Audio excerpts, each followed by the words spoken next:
Ah, the iPod Classic from 2007. This is a really good one. 12 years ago, right? Oh, that's old. No, it's not. It works. Except this one doesn't because it has a failing hard drive.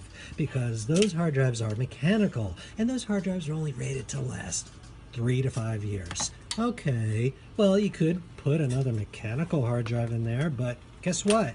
They're a little hard to find, but even if you could find them, they're used. So chances are they've already had their life on this planet and they're done. And so it kind of starts to smell like planned obsolescence. Ew. So what is a customer do? Well, this customer brought it here and he said, can you breathe new life into my iPod Classic? And we said, sure we can. But we're not going to put another mechanical hard drive in there because that would just be really silly. So what we decided to do is look at current technology. Hey, we have solid state technology these days and they can go into iPods. So the solution for this is pretty simple. He paid $350 for this. There's a 160 gigabyte drive. What we're going to do is we're going to install this wonderful adapter from iFlash XYZ. This one is called the Solo adapter.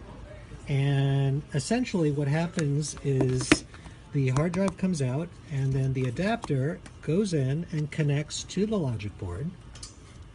And then after that, we're going to put in a 200 gigabyte micro SDXC card and format that in iTunes. So it's going to go in there, and then he's going to have all the benefits of a solid state drive that's in here that's larger by 40 gigs than his original drive, and that is going to be faster than a mechanical drive.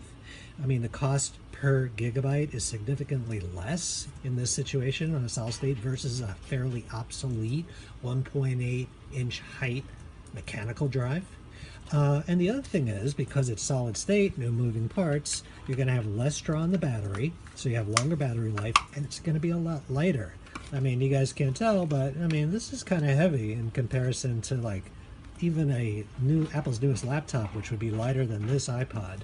Not that I'm going to go by the laptop, but just for sake of comparison, this is pretty heavy. So you're going to get all the good things. You're going to get more speed, you're going to get more storage, you're going to get lighter, you're going to get longer battery life, all because of the decision to breathe new life into a unit, which, maybe some people scoff at. Oh my God, 12 years, that's old. What can you do with that? Well, wait and see.